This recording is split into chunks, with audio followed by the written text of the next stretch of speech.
My best friend has fuzzy hair. My best friend walks with a tail in the air.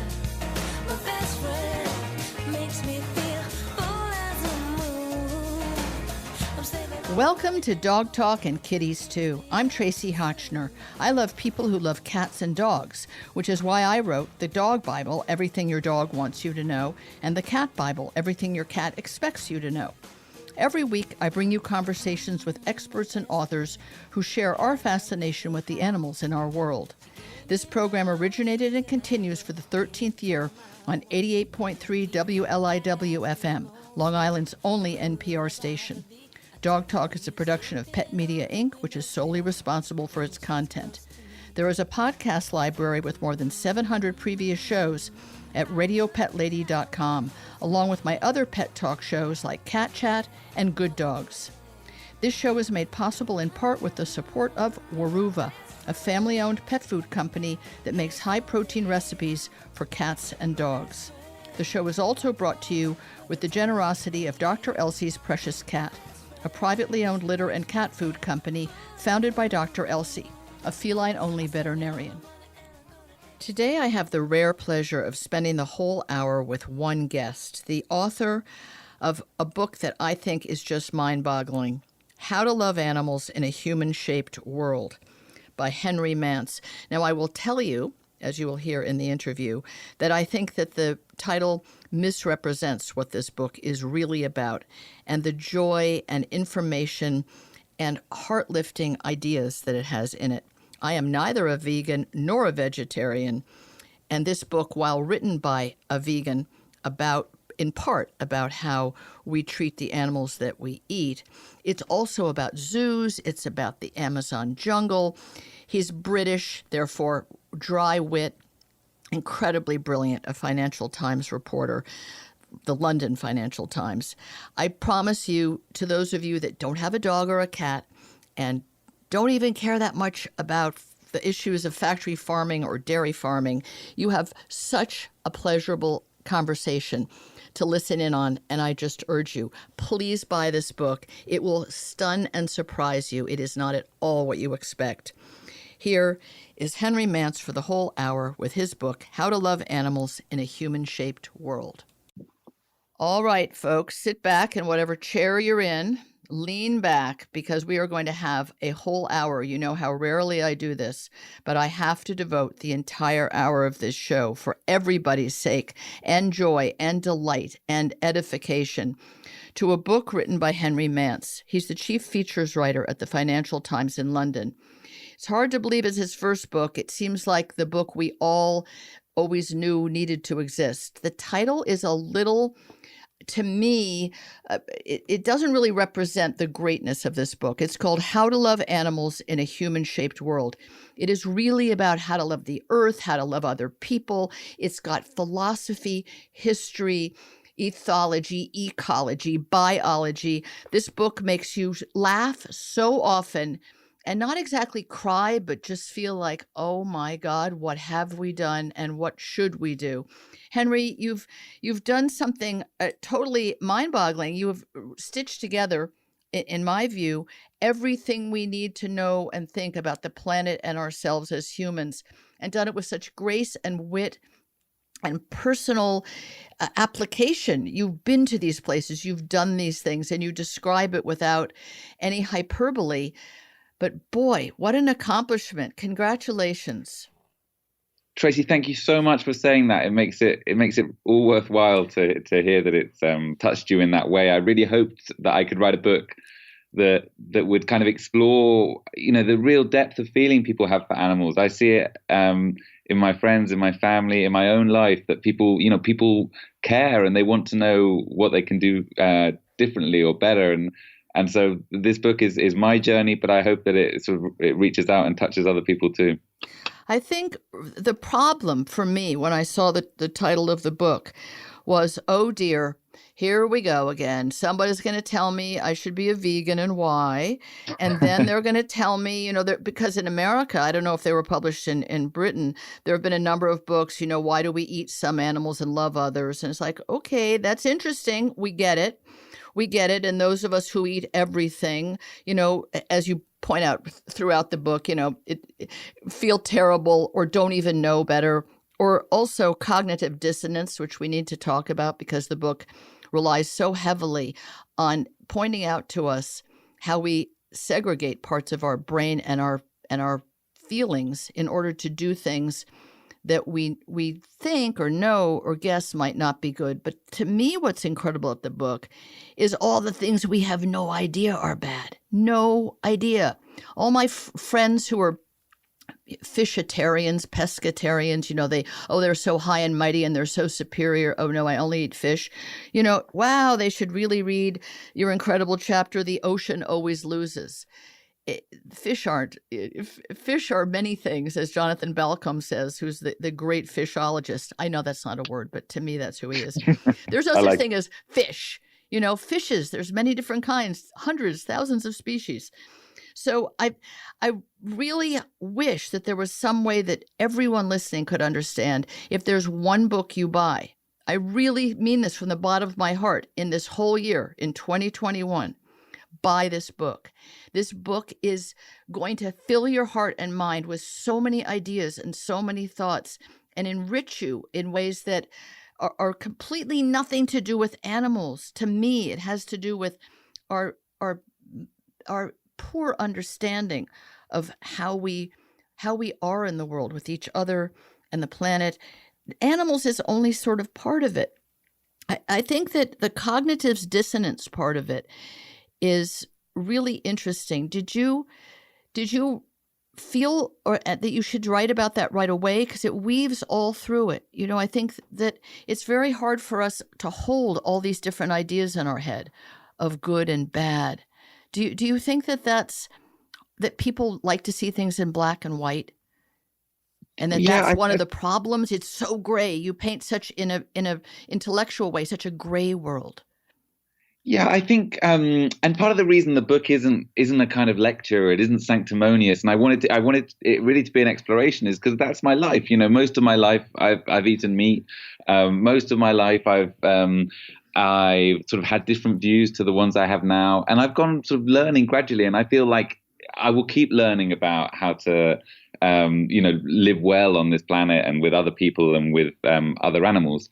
And I think, so part of what I was trying to do was explain how that's possible, how we're able to be incredibly kind and generous with our dogs and cats, but not so much with our pigs and chickens and our cows.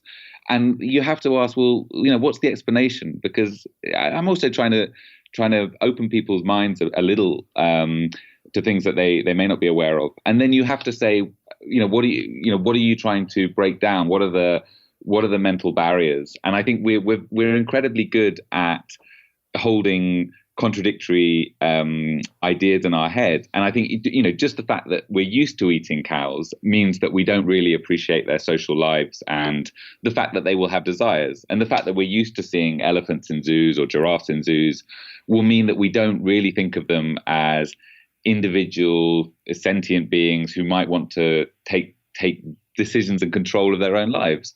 And so I was trying to understand, well, how does that come about? Well, how about dairy? I mean, let's just jump right to the topic of, the people who say, oh, no, I would never eat meat. And you talk, and there's a book and a full-length documentary called Cowspiracy, The Sustainability Secret. I interviewed the author, filmmaker years ago. The idea that dairy farming, that milk and cheese are harsher on the planet, and your extraordinary, marvelous description of dairy cows and calves and how they live is much harsher and much worse, if you will, than meat eating. And yet, who's going to give up cheese and butter and the great chefs of the world? You talk about all these things, all the ways in which there's an impact. Did that surprise you, or did you already know this? Because the Financial Times, it has a very rarefied audience, right? I mean, in theory, it's people interested in the financial world. But when there's a features writer, like in the Wall Street Journal, the features are some of the best journalism around and don't necessarily have to do with the impact of the financial markets in the world. It's other things going on. Were you aware of the dairy industry, its impact, and the fact that it'd be much better to give up milk and cottage cheese and ricotta and mozzarella before you stop eating meat, if that's your choice? Tracy, I was really shocked. I was really stunned, and it goes against. We rely on these kind of shorthands, and Yes. if you see ricotta or mozzarella on your plate, well, it's a shade of white. It looks clean. It looks bloodless. And likewise, people see red meat on their plate and they have an idea of, oh, wow, this comes from some kind of animal. This is violent in some way, and I'll Yes. steer well clear of that. But actually, white meat and chickens in particular probably live, worse lives than many, many beef cows. And then when it comes to dairy, I think really for me, it was realizing what dairy involves. And it was a real shock, thinking through the process of impregnation, of separation of a cow and her calf at, often immediately, generally within 24 hours. And then a life which is kind of devoted to producing milk for people rather than for your calf. And I think that is in many ways a much more brutal and controlling process than simply having some, pasture-fed beef cows who are out there and who produce, a steak on your plate. And so for me, dairy was a real shock, and our culture treats dairy as if it's a kind of process without intervention, without death, without Right. Without deprivation pain. for the animals. Yeah, and also the impact on the planet. So the book, Yeah.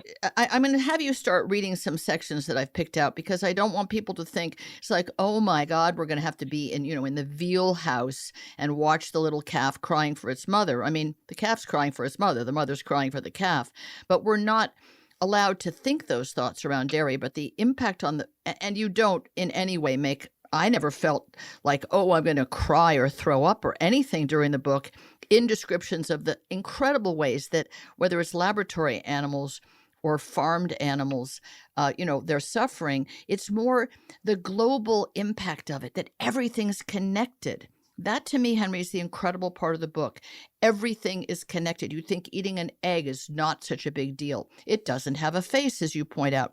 But then you talk about chick hatcheries and culling the males, which I didn't know existed until I saw the movie Minari, which I only saw because one of the actors won an Academy Award for it. And this little chicks, and burning alive the little boy chicks, because they're useless. They can't make eggs. And the fact that cage-free chickens may suffer more than the ones in the horrible battery cages. I mean, you talk about this, but not in a way that's preachy. It's just to inform us. Everything that we don't see, we don't know. And you went to each of these places. You went there. You witnessed it, and you recorded it, but without emotion, without trying to stir us up. You were not holding a placard kind of person. And I think that's what makes the book so incredibly interesting and makes you feel smarter and wiser without feeling shamed or guilty or stupid, because we've had to have cognitive dissonance in order to live with all these contradictions, but mostly to live with things we knew nothing about. So the impact on the planet, the planet itself, you bring in a huge amount, climate change, and you talk about insects, you talk about so many kinds of trees and flowers, things that have to matter to everyone. Can you read I'm randomly picking chapter 7 about the rainforest to give people an idea of how you weave in the most contemporary things like a show on Netflix and have us understand it in a context that you've made this. You have to read the whole book, because each chapter unfolds another layer of this kind of baklava of ideas that's just crispy, and there's wonderful things between each layer. And I think it's okay to eat baklava. Maybe walnuts didn't suffer and the honeybees didn't exactly suffer, but we'll discuss that later. So if you could just read the beginning of Nothing But Footprints, and it does have 2 quotes at the beginning, which I think are typical of the quotes you pick. Very smart and funny. Great. The first quote is by Rachel Carson, and she says, "Who has decided? Who has the right to decide? For the countless legions of people who were not consulted, that the supreme value is a world without insects, even though it be also a sterile world ungraced by the curving wing of a bird in flight." By land. They're not making it anymore. That's Mark Twain. Near the beginning of the Netflix series Narcos, a US drug enforcement agent flies from Miami to Bogota, Colombia. From the plane, he looks down on the Amazon rainforest and seems unimpressed. Like many things in Narcos, this is pretty annoying. The Amazon doesn't begin until a few hundred miles south of Bogota. So if you see it en route from Miami, your pilot is lost. The Amazon is one of the most beautiful sights on Earth. So even a cynical drugs cop would be impressed.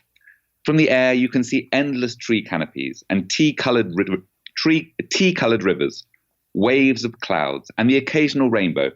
You can't help but think of the creatures who live away from our observation and oblivious to our existence. Jaguars, toucans, snakes. A single acre of rainforest holds perhaps 6,000 insect species. A tree is a tree. How many more do you need to look at? Ronald Reagan once said. He was wrong. Scale matters. The bigger the forest, the greater the variety of species that is found in each acre. But the most annoying thing is Narco's suggestion that what looks like animal habitat is in fact mostly cocaine laboratories. At 10,000 feet, Colombia was a paradise of untouched rainforest, narrates the US agent. Things were different on the ground. Pablo Escobar and his partners built super labs the size of small cities. In other words, to save the rainforest, stop the drugs. When I traveled to Colombia for the first time as a postgraduate student in 2005, I had a similar idea. I'd read newspaper articles blaming deforestation on middle-class cocaine users. As well as being a human tragedy, Colombia's drug-fueled war seemed bad for the environment. It was easy to point to examples why, from coca farms and cocaine labs where chemicals were tipped into the forest, to oil spills caused by guerrillas blowing up pipelines. We were the animal lovers, they were the barbarians. So that's just a great example of how you weave into your thought process and then encourage us to weave into our thought process so many different aspects of how our ideas are formed, how we perceive something, how our perception is manipulated by you. At some point in the book, you refer to Black Beauty, one of the books that most of we animal lovers will never forget. Mary Legs and oh my God, those horses and their happy life, their bad life, the point of view of animals. But you have the point of view of a forest, you have the point of view of the sea, and you give us that ability to kind of have a 360 mind that doesn't just see or go, I read something or I know this. It's more like, yeah, but whatever you heard or know, it's only a tiny piece of the puzzle. And to me, that's really one of the great beauties of this book, besides your wit, besides the facts that you uncover. We're going to take a quick break, but when we come back, I'd like to continue with this idea of conservation. Of course, it affects many animals, but you talk about Tompkins conservation. You talk about, and you always depict fascinating people who've been the engines behind good works or perhaps bad works. But it puts, again, everything in a human context of people make choices. And the choices have ramifications, and the ramifications have ramifications. And it's fantastic. We're going to take a quick break. When we come back, I'll continue talking to Henry Mance and try to cover at least some of the incredible topics that he brings up in his book, How to Love Animals in a Human-Shaped World. We'll be right back. This show is supported in part by Meet Me, a privately owned farm in Virginia that makes raw frozen foods and dehydrated treats for cats and dogs using animals raised on their own farm. This show is also brought to you by Merrick Pet Food, which began as a family-run company in Texas 30 years ago, where they are still making natural pet food. I am back for the second part of a full show with Henry Mance, the author of the book that I would like to rename. Please read this book if you read no other book this year. And if you don't read books, read this one anyway. It's called How to Love Animals in a Human-Shaped World. Henry, I had touched on the issue of conservation, and you have some fantastic characters, people in the book that maybe you already knew about them just because you're a worldwide journalist, or maybe you learned about them in order to do research for this book. But the Tompkins conservation, very interesting guy. Talk a little bit about what this man did. He made a giant fortune and decided to plow it all into conserving the earth, which was kind of unique. So talk about him.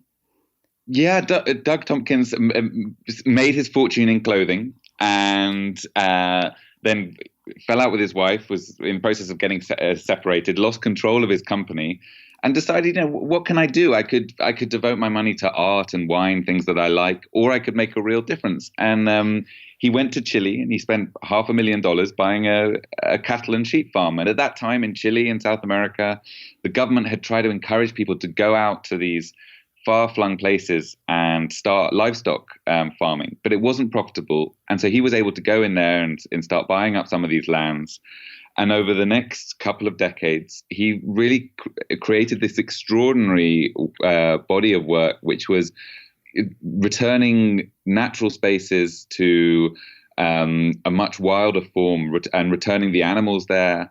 And really, creating a wildness that we're losing on this planet. And for me, it's such an amazing story. I mean, to do this is not easy. You need to be a clever guy like him and his wife, both very impressive characters. You need to have a real force of will, because he had a lot of people in the government, a lot of people in business who were against him. He protested against salmon farms, against hydroelectric dams, and a lot of people wanted to get him out because he was speaking against their interests. Some people thought he was some kind of foreign agent in South America, and he had a lot of money. He had millions and hundreds of millions of dollars. But I think, unlike a lot of today's billionaires, he spent them really well. He didn't, you can buy paintings for $60-70 million if you're incredibly rich, but he decided to plow it back into the land, to give it this space. And for me, I was sort of asking, what can we do for wild animals? We love jaguars, we love orangutans, we love lions, and we see these animals disappearing. And I worry that in my children's lifetime, there will be far fewer around. And the most important thing is to find space for these animals. The earth isn't getting any bigger. There's only so much space. And if we use more of it for ourselves and more of it for our livestock, well, there's less and less for the wild animals. And so this is really the direction I think we need to move in, what Tompkins conservation has done, which is to buy up those cattle and sheep farms that aren't profitable and turn them into wild spaces where some of the most majestic animals on earth can roam. And let me just interrupt and say that you also are extremely pragmatic, and you make us pragmatic and knowledgeable. It's not like, just let all the grass grow back and the trees come back and let nature take its course. At some point in the book, you say, but nature needs a bit of help, especially since we've been interfering for so long. So he sold off the sheep and the cattle. We're talking tens, hundreds of thousands of acres, big pieces of land. To rewild it, he had to learn and be educated about what animals should be put in there with the whole food chain, predators, prey, and then let nature take its course once you restock it. I mean, I think that's the important thing. Isn't just, good, we'll just leave it all go wild, because that doesn't do any good, because as you've discussed many places in the book, then you just have a whole lot of deer. I mean, at least in our Western world, like, oh my God, there's just nothing but deer, because they have no one wants to eat them other than a few humans. And I think what these people do, which is very rare, they educate themselves, and they don't just have some fantasy. Oh, I love jaguars and lions, let's get some of those. It's more, let's have people who really understand habitat and understand species do it properly. You also talk about an Englishman, such a British name. We don't have any names like this in America. Merlin Hanbury Tennyson. Hanbury Tennyson being a hyphenated name, divided his property in England into ordinary property, if you will, to be used for a farm, and the other half he turned into rainforest in England. I mean, people can do it in a micro way too, can't they? Yeah, and believe me, we don't have many names like that in England either. It's an incredible name. And I thought this guy Merlin was a really brilliant character. I mean, he'd fought in Afghanistan with the British Army. He'd suffered real mental health challenges, and he'd come back to this corner of southwest England, and he'd found peace. And I think that gave him an attachment to the land that many people in office jobs have completely lost. And he was able to say, right, this land means something to me. It can mean something to other people too. But to create this world, I need to make sure that the animals have space. And people, I grew up in London, and I've grown up to see as beautiful an English countryside with rolling green hills. But that vision of the English countryside is a bare one, is a barren one, because on those green fields there aren't many insects, aren't many birds, there aren't many mammals. Right. And so it's changing our idea of beauty. And this rainforest that exists in southwest England, in Cornwall, I never knew existed in my country, just a few hours from London. And the thought that it can return if we give it the space. And of course, as you say, there's nothing natural now. There's nothing completely outside our control. So we're always taking decisions. And I think there's a lot of trial and error going on, whether it's in America or the UK or in Africa, about how you return spaces to nature. But it's always a sort of hybrid process now, and it involves us taking decisions. But I think if we do that with humility, and we do that with the right intentions, then I think we can really get somewhere. And I think of our kids. I think that they should not have they should not be brought up on this amazing diet of storybooks showing beautiful animals from all over the world, and then be told, oh, actually, the natural world's disappearing. We have to offer a story of hope about how we return, how we keep some of that wildness, and how we feel that our presence on this earth is a positive one. And I really felt with Tompkins, and Doug Tompkins sadly died in a kayaking accident a few years ago. But I think he can say, I've had a positive impact on this earth. And I think Merlin Hanbury Tennyson, he thinks about the next few decades running a farm originally bought by his father. I think he will be able to say, I left my corner of this earth in a better condition than I found it. That's very well said. And I thought during reading that section of friends of mine, my friend grew up in America. She's become British. She has a British husband and children. And they inherited a 2,000-acre farm, which originally had been owned by his father, who bred and raised horses alongside the Queen. But when they inherited it, they had this much different vision of the land. And at some point, they were farming it and continue to farm parts of it. And in some part, they have a heritage beef. But what they've really been interested in is putting up wetlands for certain kinds of birds. I've even been there when we've put out certain kinds of food at certain times of the year for certain kinds of birds. And there's a blind where you don't shoot birds, but you can watch them, and ponds and certain kinds of trees and bluebell forests that are preserved for certain kinds of birds. The idea that they want to change this land into something that can be useful to some extent in terms of maybe being farmed, although they keep changing that to be ecologically correct.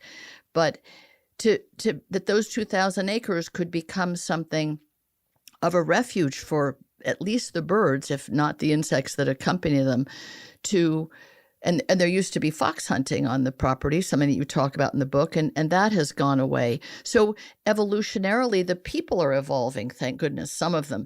But, you say in the book that some, Saudi prince spent X hundreds of millions for some tiny little Leonardo da Vinci painting that'll sit there. But for that same amount of money, somebody could make a rainforest somewhere. They could actually make one. So any of you billionaires listening, if you have the time to listen, look away from your iPhone for a minute and don't worry if you're wearing the right kind of Gucci sneakers.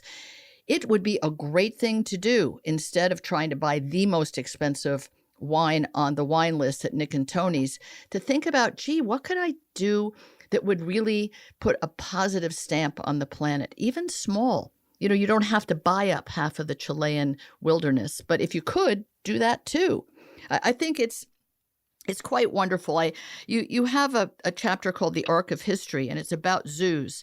And when I say about zoos, I mean so many incredible stories and ways of looking at zoos historically and now, and the animals. And it's not like, oh, boo-hoo, it's all so terrible, the poor trapped animals. It's much more interesting than that. There's so much richness to everything that you write.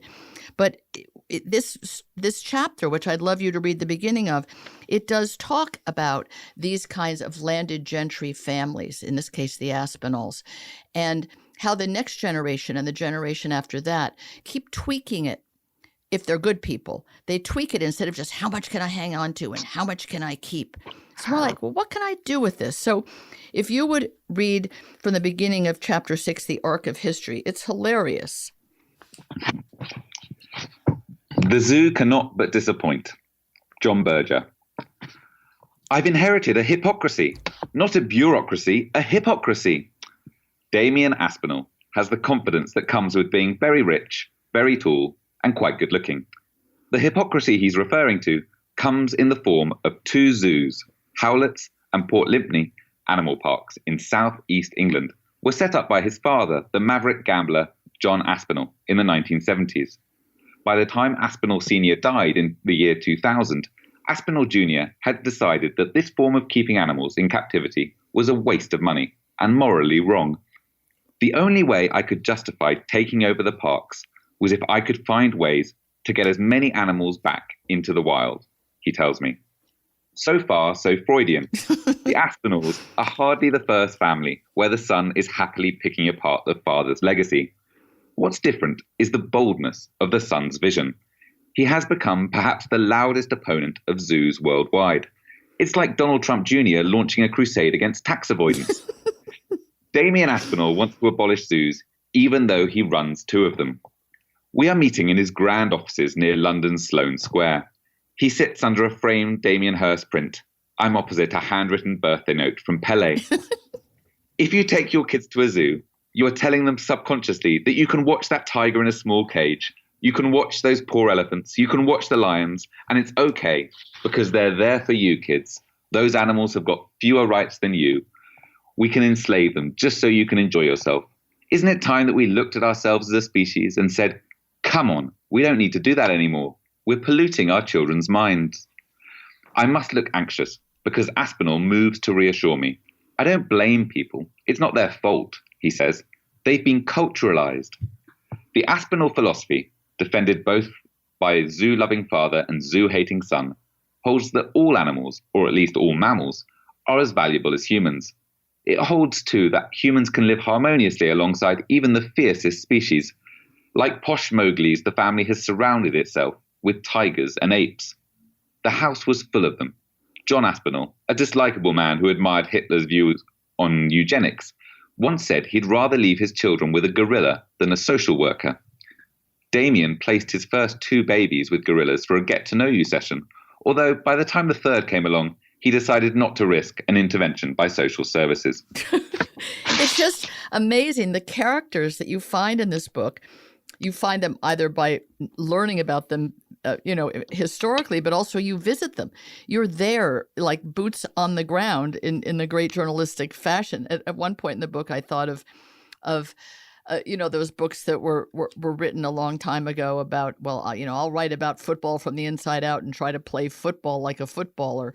And that was kind of an interesting, I think 1960s or 70s journalistic idea. Put yourself in the shoes. But you actually go to these places. And in one case, early on in the book, to just jump around in terms of storyline, you go to a factory, a slaughterhouse, an abattoir, where sheep are separated from their hides, from their wool.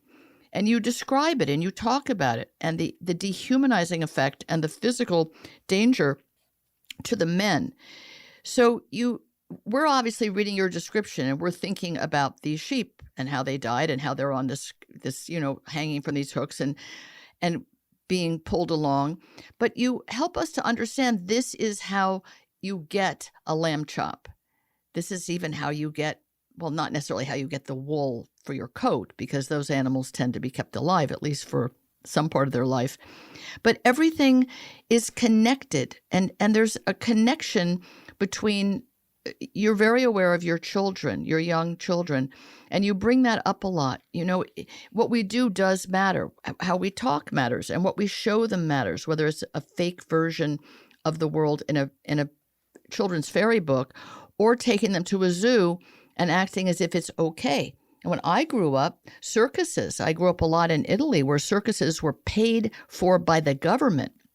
The Italian government felt that everyone in every little town across the country should have the experience of a circus where there was a hippopotamus living in a kiddie pool. That's the only water he ever had. And lots of other animals living, much worse than in a zoo. But I was made to believe that this was so fun. And I loved it until a friend from America visited and burst out crying, grown woman, when I said, well, we're going to the to the circus. Sorry, it's in Camucia.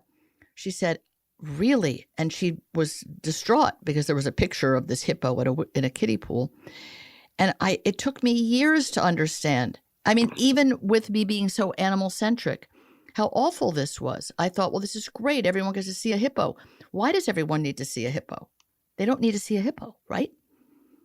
It's like you write about going to Indonesia on your honeymoon and snorkeling on a barrier reef and the gorgeousness of it, and then wondering, because you do think of things in a 360-degree view, what about the plane trip you and your new wife took?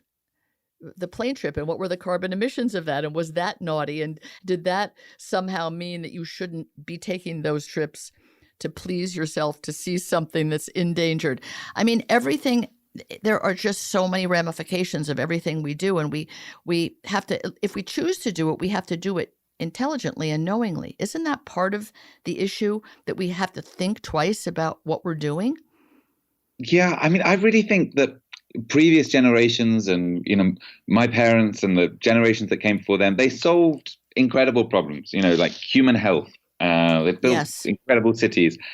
And I look at the situation we have today, and it's just different. It's just the challenges we have to face. The challenges we have to face now are really of a different nature, and I think that we should rise to them, and we should realize that changes always happen. We've always reassessed how we act based on what we know. And for me, the most interesting thing about zoos was understanding that these places I'd been as a kid. I went to London Zoo, which is a very famous, very established, arguably the first modern zoo, nearly 200 years old.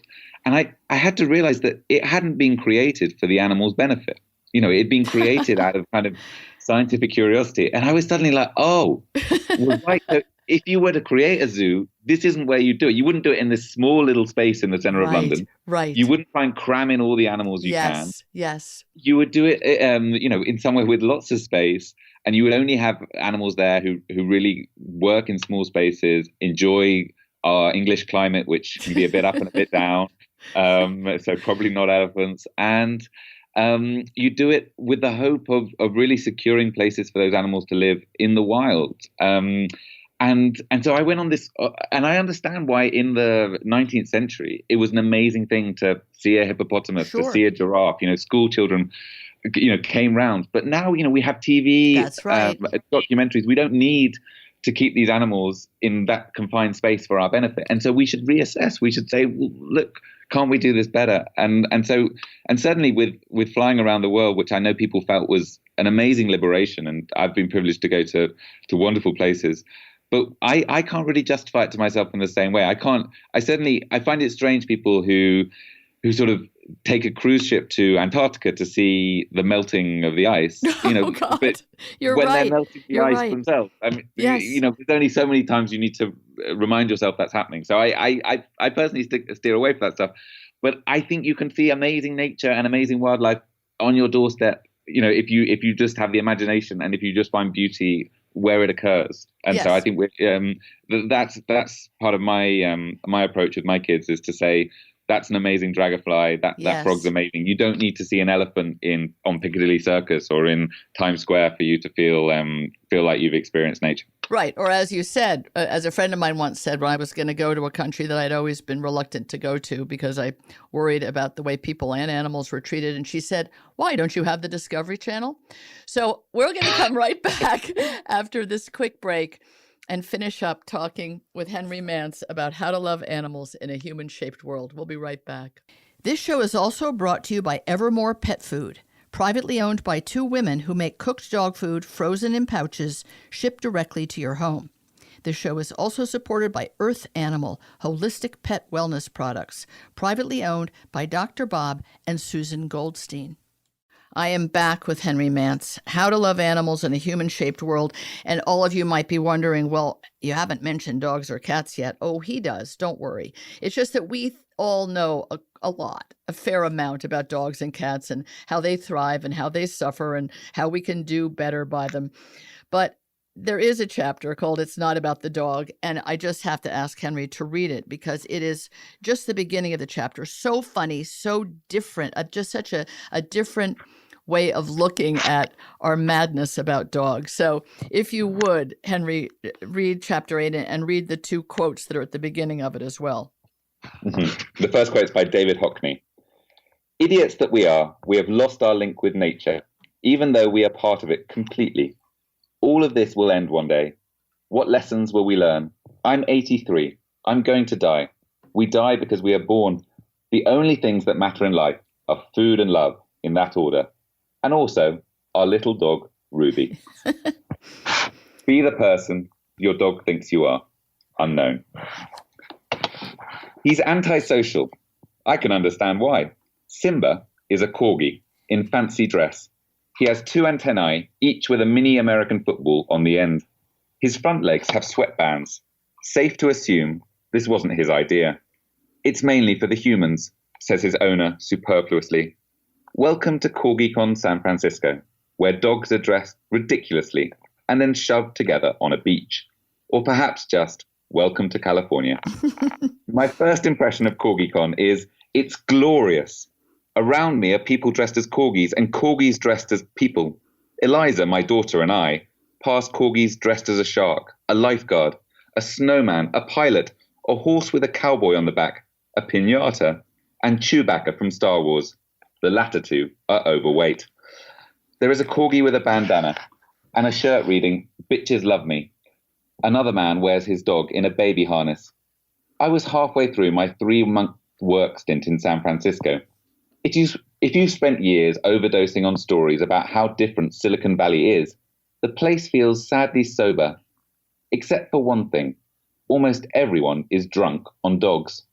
Mark Benioff, founder of software firm Salesforce, appointed his golden retriever as the company's chief love officer.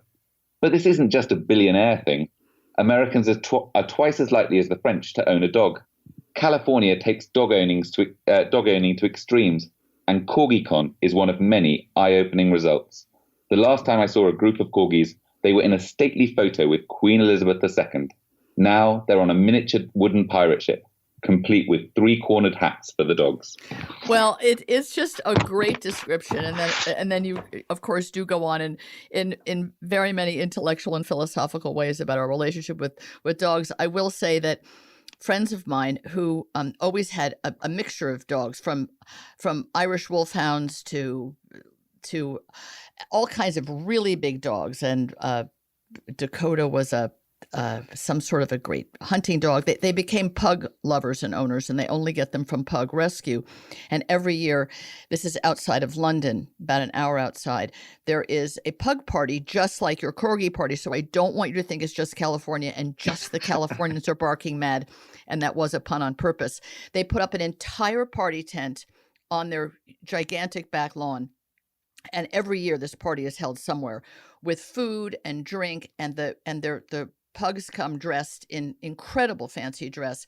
It was before some Olympics, and 2 of the pugs were the Olympic underground tube train. They were dressed as it together. And I was the judge, having written the dog Bible. I was the celebrity judge, which is rather funny, of who won. There was one as an Olympic swimmer. I mean, I don't have your facility with description as great as yours was, but it was hilarious. And Yes, it was 100% pug and pug wear and pug things you could buy with pugs on them and pug pens, and it's great. I mean, we are completely besotted and crazy about dogs, all of us.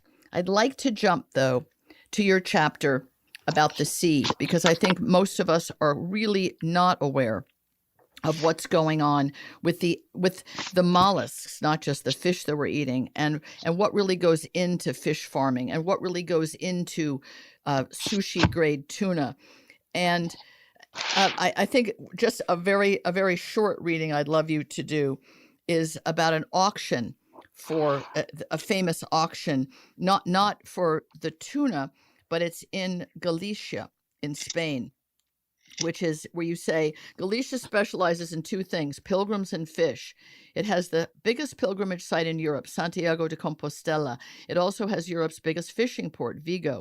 More than 300,000 pilgrims arrive every year. So does 600,000 tons of fish. The difference is that the Catholics come more or less voluntarily. That's just such a Henry Mance way of describing something. But if you would just do the auctioneer, I just want people to know that when you're reading this, you will laugh and be amused and delighted. It's not something that feels like you're being lectured at, or you're taking your medicine, or you're being shown what's what.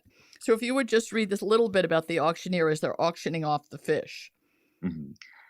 The auction begins. The numbers go downwards. €9, €8.95, €8.90, €8.85. Men with loud hailers read the prices with the emotional investment of parking wardens. This is not Sotheby's. But my favourite of the auctioneers occasionally pauses and looks up from his notepad with the disappointment of a man who has just crashed his car into his living room and stubbed his toe escaping from the wreckage. None of the traders take much notice, but I admire the effort. In these auctions, the price would fall to a level where a trader indicated interest. At this point, the trader would inspect the fish properly, flipping them over from one crate to another, looking for damage. The advantage of counting downwards is that if the trader decides the fish isn't worth what he's offered, the countdown resumes where it left off. This happened multiple times, men putting their hands back in their pockets.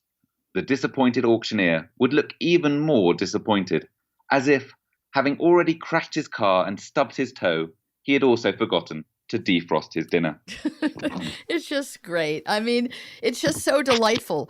But two things that really stood out for me. One was octopus. Now, you had already investigated and learned and known about the extraordinary qualities of an octopus. I had my awakening only from this wonderful documentary, which also won an Oscar. So the Oscars in several movies seem to have helped us learn more and know more. In the case of Minari, about chick hatcheries and culling the males. In this case, My Friend the Octopus. Had you seen that movie? It probably hadn't come out yet, but you had many other. There have been books about octopi, but had you seen that movie? I hadn't. I've seen it now with my octopus teacher, and I think it's a really wonderful, a wonderful film. And I think, for me, one of the things that it illustrates is that octopuses are these intelligent animals whose intelligence is so different from ours that we struggle to understand it, and yet they live such short lives. A year and they're gone. And I think for us, we see intelligence as something you develop over a long life, and that you gain the powers of memory and exploration. And they have it so differently. They've evolved it so differently. But yet we eat them, and we eat them, without a second thought in some parts of the world, and indeed in America and Britain, especially in Spain and in northwestern Spain. So I really wanted to bring that home. And Tracy, you point out that we find it out a little bit here and a little bit there. And part of what I wanted to do is to say, we've seen all these crumbs in our lives. Many people have looked at a dog and seen a real thinking animal there, and they've looked at the cow and also seen the same thing, but they haven't quite connected it to their behavior. And they haven't quite thought, what does that mean? What does that mean for the way I interact with food, or the way I think about the world? And so I think my book is slightly bringing together lots of threads that people have come across. And sometimes you need to hear the message more than once, and you need to hear it when you're ready. I know people who haven't become vegetarian yet, but are on a path that may lead them to that, and that they haven't sort of appreciated that their love for their dog should also lead to a love for wild animals or a love for farm animals, etc. But I see that path opening up, and it's a message we sort of learn gradually, in my experience. But also to understand that the picture has more depth. It's a 3D picture. We're sort of seeing things in 2D. For example, we're also, many of us are so, holier than thou. Oh, I did once own fur, but I would never ever. Oh my God, no! I gave them all away to the Goodwill or whatever we all did with our fur coats. And those of you still wearing fur, turns out those of us wearing goose down and quite proud of that as, down's a great alternative. I mean, in the book you describe where goose down comes from and how it is obtained. It is not without animal suffering, folks. I mean, did that surprise you to learn about that in some cases these little baby geese, or their down is plucked out while they're alive so they'll grow some more?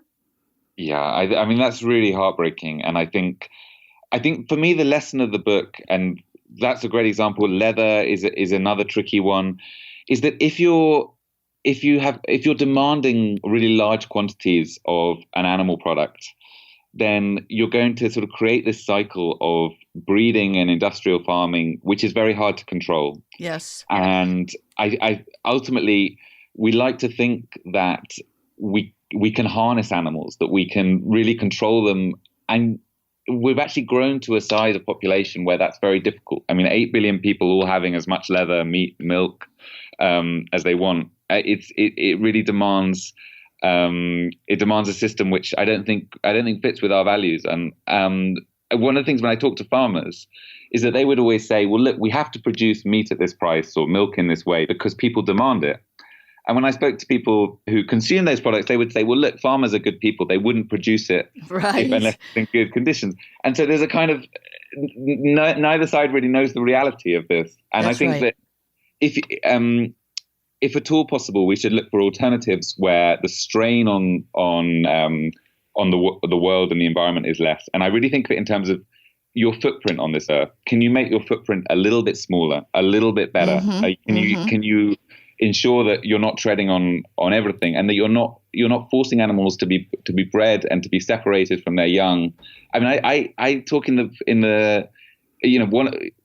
book about hunting, and I feel that hunting actually is something we've completely demonized. And I don't hunt. I've never hunted, but fox hunting was the most polarized debate here, and trophy hunting, the hunting of lions and elephants and giraffes, is a really polarized debate here. And I don't go in for that myself, but I think that actually those lives of those animals are in many ways better than the lives of industrially farmed animals, because they live wild until they're killed. Now, you can disagree with the killing and say that the killing is brutal and unfair, but then also take responsibility for what you're doing to farm animals and industrial animals by demanding that they're produced at low cost. They're always available, etc. Exactly. So I think that was a shock for me, and I really try not to make it a lecture, because I think I think the incredible thing about our generations now is that we understand animals. We're willing to believe they have emotions, that they have social lives when we stop and think about it, when we see great documentaries, when we see our own pets.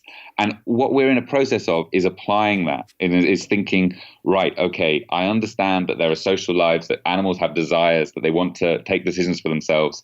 Can I apply that to how I eat and to how I live? And that really, in a nutshell, is the beauty of this book, because you can laugh while you're learning, and you can laugh while you're having a philosophical shift. And little by little, I hope we can all get there. I think this is the end of an incredible hour. I really wish I could have one of those English country house weekends with Henry Mance where everybody would sit around for hours and talk about these things. And I hope that this will inspire conversations amongst you and your friends, and especially with your children. We can do better, and this book will help us do that.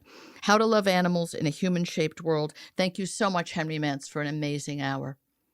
Tracy, it's been an absolute pleasure. Thank you so much. Thanks for listening. I hope you enjoyed the guests as much as I did. Kiss your kitties and hug your pooches, and we will talk again next week. Bye for now.